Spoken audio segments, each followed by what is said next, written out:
Hello and welcome to the Running Channel monthly show for November, brought to you by our friends at Wiggle. Anna and I will be bringing you all the latest running news, a new contender on the Treadmill challenge with Zwift, and we answer your questions all about running, including how do you keep your heart rate low on a run? And we'll also be running you through all of the latest product launches in November, including some snazzy new earphones, new shoes to wear out on the trails, and a very good book recommendation. Plus, stay tuned and keep your eyes peeled throughout the show, because we've got a chance for you to win vouchers to spend at show sponsors Wiggle too. Let's get stuck in. November feels like the chocker race calendar over the autumn is starting to slow down a bit, but you guys have been messaging us to let us know how you've been getting on in your races this month. A huge well done to Yu Ting Yao, who ran the Lincoln 10K with his best mate Craig and got a PB. Big kudos to Craig as well, who apparently sacrificed his own time to push Yu through the monsoon rain to motivate him to finish. Top friend. Well done to Brie Lester on her first ever 5K, the Halloween mutt run. She said even though she didn't get the time she wanted, she still had fun and got to see lots of dogs dressed up in costumes. Anna's idea of heaven. Absolutely. And Giulietta Andrea has had 4 years off racing, but ran the Houston 10K and said it was so good to be back. Top work, Giulietta. Yeah. So the big one this month was New York Marathon, my absolute favourite marathon that I've ever run. There was a thrilling end to the men's race as Kenyan runner Albert Korir, who came in second place in the 2019 event, took the lead in the 20th mile and held on to the finish. He finished in 2 hours, 8 minutes and 22 seconds, just 44 seconds ahead of second place Mohamed El Arabi from Morocco, who had established an early lead alongside the Italian Eyob Faniel. In the women's race, just 3 months after taking gold at the Tokyo Olympics, Perez Jepchirchir took the win in 2 hours, 22 minutes and 39 seconds. Meanwhile, American athlete Shalane Flanagan completed 6 marathons over the span of 6 weeks, finishing in New York. So over 42 days, she'd set out to complete the world's marathon majors: the Tokyo Marathon, Berlin Marathon, London, Chicago, Boston, and then finally the New York City Marathon, all in under 3 hours. And she absolutely smashed the target. She ran Tokyo virtually because the in-person event had to be postponed to next year because of COVID. The 40-year-old four-time Olympian retired from the sport 2 years ago and had rehabbed from double knee surgeries in 2020. So this really was an incredible achievement for her. Superb stuff. Another phenomenal achievement at New York Marathon was that of Tommy Rivers-Puzey, or Rivs as he's known. Almost a year ago to the day from race day, the runner who has won or placed in big city marathons and other endurance events learned to sit up in bed again after battling a rare and aggressive form of blood cancer. He spent 2.5 months in intensive care. He documented his recovery on his Instagram account, and 1 year on, the 37-year-old completed the marathon with people walking part of it with him and stopping him to cheer him on to the finish. Really, truly inspirational stuff. Really was. And away from the elite side of things, we just had to mention the unexpected star of the race, a duck. Yeah. Not only were there 30,000 runners running the 5 boroughs, but there was one with very tiny little webbed feet. And not only that, Wrinkle the duck even had little custom-made running shoes on too.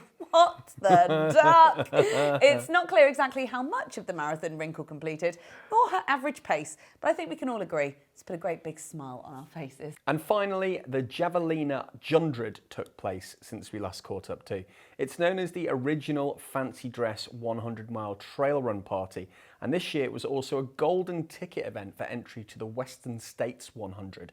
It's a 20-mile looped course that runners take on 5 times with over 1,500 feet of elevation on each lap. Camille Heron was the women's winner, running 100 miles in an astonishing 14 hours, 3 minutes and 23 seconds, a new course record by almost 50 minutes. She crossed the line brandishing a lightsaber. Arian Glick was the men's winner in a speedy 13 hours, 14 minutes and 52 seconds. Amazing stuff. Where have you been racing this month? Tell us in the comments and let us know what race you're currently training for too. We could give you a shout out next month. Next up, we've got all the running news for November in Newsflash with Garmin.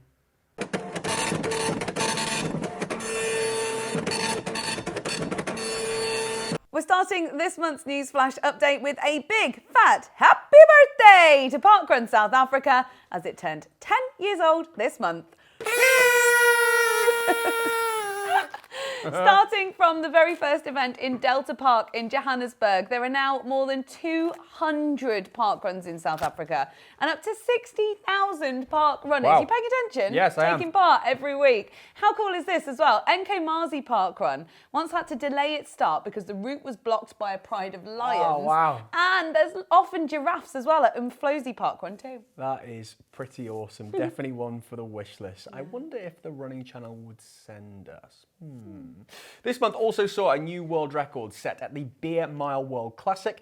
The event took place in Manchester this year and saw the Canadian middle distance runner Corey Belmore shave 5 seconds off the previous best time, which he also held. He completed 4 laps of the Lee Track and Field Stadium in 4 minutes 28 seconds, downing a can of beer after each of his laps. Top work, Corey. That is pretty cool. And lastly, are you guilty of obsessively checking the weather before race day? Yes. Yes, I know I am as well. Well, scientists have been looking into what the exact perfect weather conditions are for racing in. What are they? The study, wait a second, in medicine and science in sports and exercise, applies machine learning to a massive database of race results to see how much you can expect to slow down by in adverse weather. So they looked at results across all different race distances as early as 1936. We popped the link to the study in the video description if you want to go into it in more depth. There's a lot.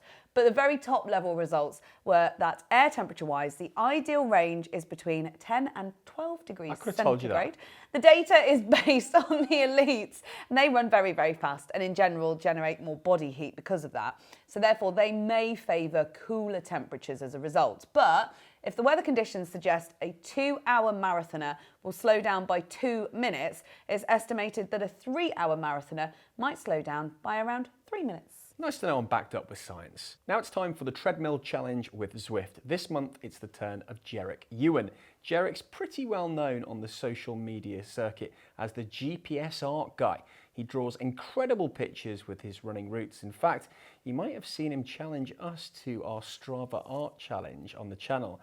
But how will he fare when it comes to swapping the streets for the treadmill? And how good is his running general knowledge? Let's find out.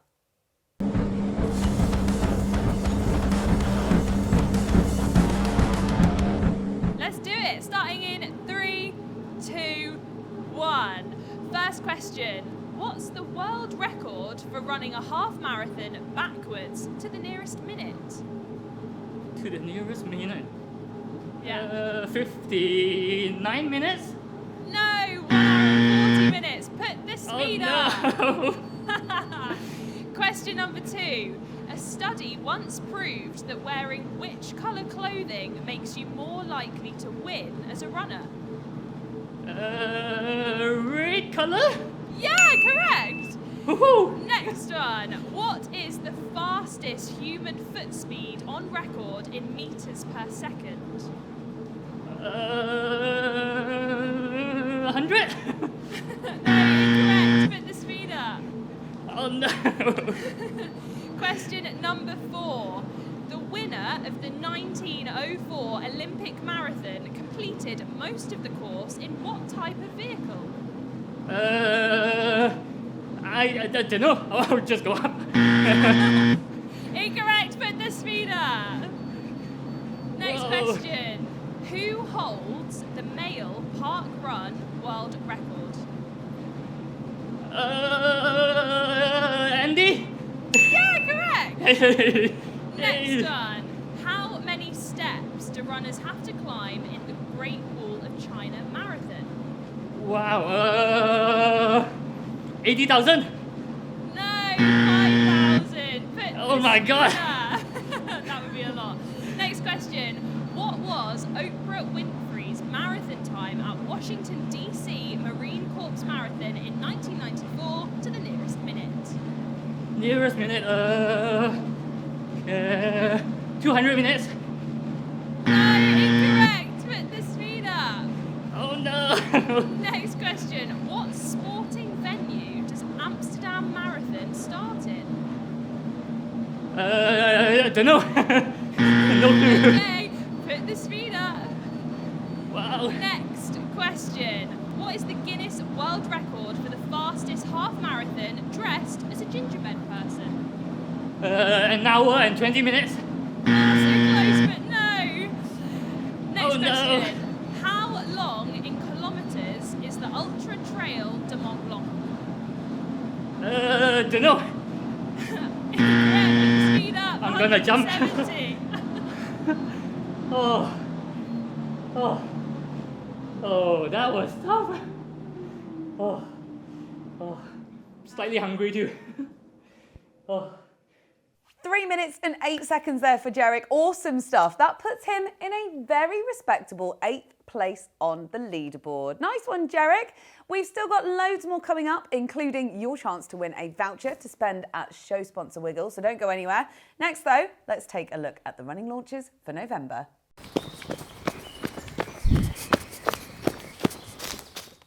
Starting this month with the EarFun Free Pro 2 earbuds. These little buds pack a pretty big punch. They have both noise cancelling and ambient noise settings.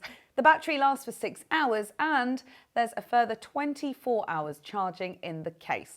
Not only that, but you can get 2 hours of playback from just 10 minutes of quick charging. Sarah's been testing these out for the Running Channel this month and says she was really impressed with them. They felt secure in her ears and the sound quality is really clear. So sticking with tech, and this month sees the launch of the Nerve Connect IQ app, which lets you control the Nerve smart insoles from your Garmin watch and see the metrics during your run. This is so cool. At the moment, you can see Nerve metrics, including distance, pace, time, cadence, and calories. You can't view data relating to pronation and foot strike for left and right while running, but more are expected to be added soon. The app appears as an activity type, so it's a choice between Garmin's Run or Nerve Run. If you select the Nerve option, Garmin will still record its own entry in the background. On to shoes now, and with winter just around the corner here in the Northern Hemisphere and the muddy trails that come with it, 361 Degrees have launched their newest trail shoes, the Camino. Now, it's described by them as a mid-cut waterproof hiking shoe. We haven't had our hands on these to test yet, but on closer inspection, it appears that they are actually more of a running shoe than a hiking boot. So the sole looks aggressive, ideal for very muddy trails. In fact, it's aimed at off-road exploring and trickier terrains. It has waterproof features built in to keep your feet dry too, including an extended heel collar and a redeveloped upper construction with durable woven fabric to create a watertight barrier.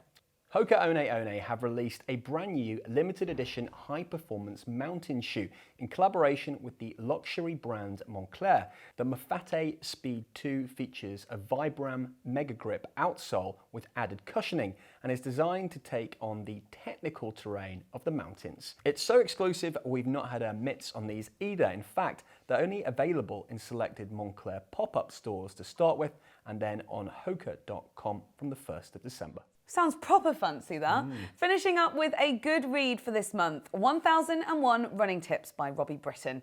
It's a light-hearted guide to all kinds of running. So whether you're just starting out and maybe you're aiming to run for 30 minutes without stopping, or if you're training for your very first marathon, you'll get tips on setting goals, training plans, injury, nutrition, safety, kit, running with your dog, navigation, sleep deprivation, running in all weathers, racing, everything, bell running, music, everything, literally everything. Robbie is a top athlete as well. He's a British 24-hour runner and coach who's raced from 3,000 metres up to 261 kilometres in a single day. He is a 2-hour, 29 marathoner and has raced Spartathlon and UTMB. Basically, he knows his stuff, He even gave me a few tips ahead of the world's toughest island race, so I would trust what he has to say in this book for sure. Sounds like a good stocking filler, that one, defo. Speaking of which, stay tuned to the running channel because my favourite video is coming out soon. It's only the Christmas present ideas for runners video. Woohoo! Yeah, that's coming out soon. Next up, it is over to the running channel's resident physiotherapist, Manni, in the Physio Room to answer your questions all about running. Over to you, Manni. Legend.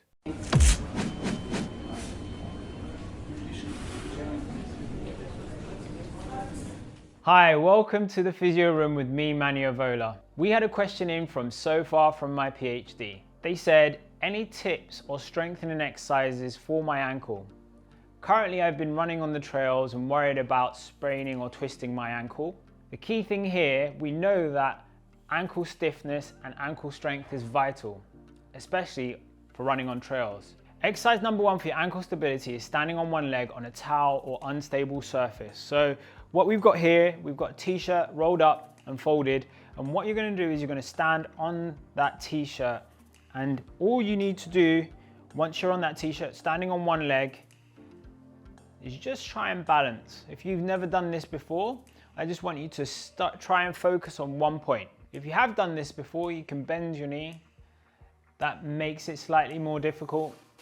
You can also start to point your other foot in different directions, and that will challenge your body position.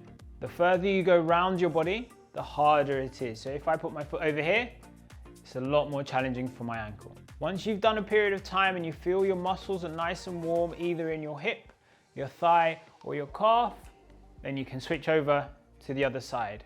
Try and aim for 60 seconds. If you can get to 90 seconds, great. If you can get to 2 minutes, even better. What we're going to do is we're going to stand on one leg and rotate our torso. So, if I stand on one leg, arms across my chest, I'm going to rotate my torso away from that knee. And into the opposite direction, really focusing on planting and pushing my foot down into the ground, back to the center. Now, if we can do this 6 to 8 times, that's really, really good. If we find it difficult, I'm on a mat, so it's an unstable surface. You might want to find just a flat floor, maybe in your kitchen or wooden floor in your house. So once you're on that surface, you might find that the rotations and standing on one leg are slightly easier. So rotating round and round. Have you got a question you would like answered? Well, drop me an email, physio@therunningchannel.com, and we'll answer it on our next show. Thanks so much for sending in your question for Manni to answer. Keep them coming in, and speaking of questions to answer, next up is Ask TRC.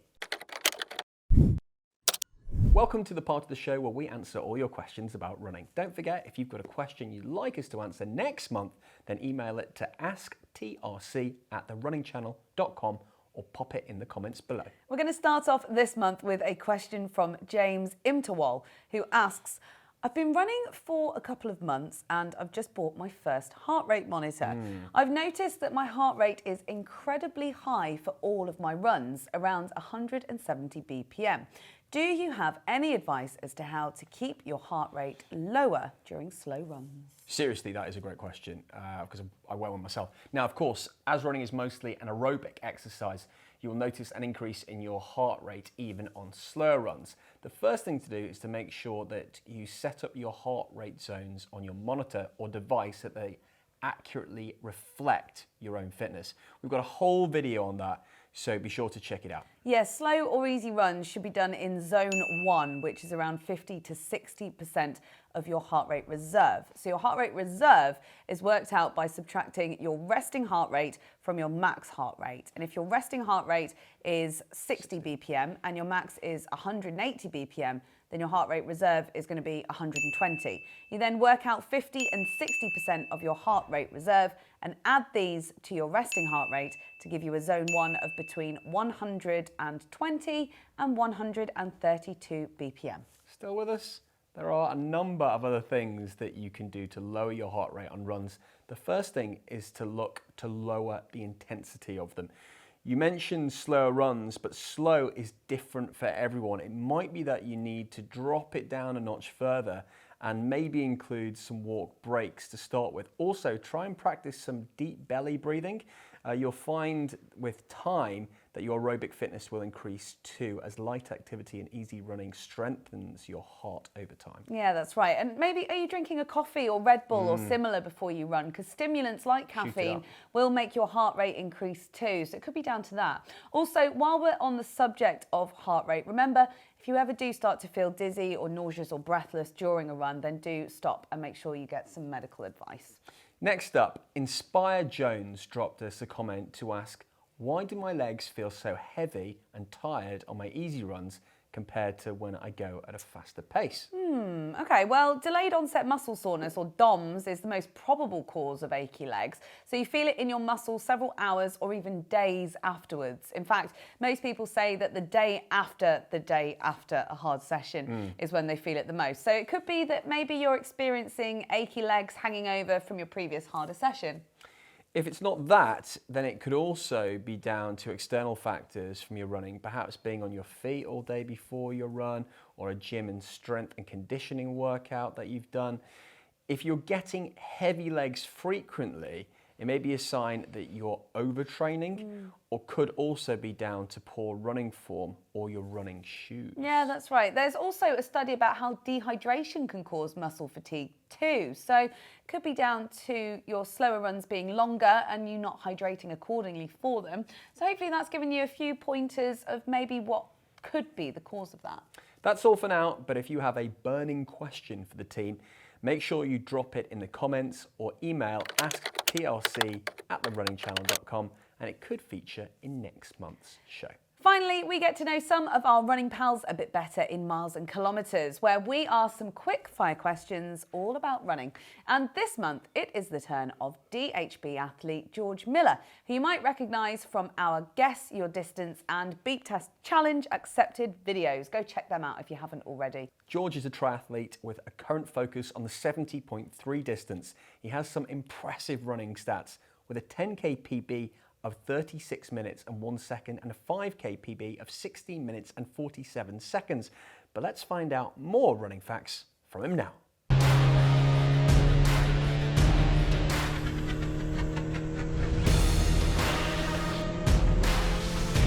Do I measure in miles and kilometres? What a great question.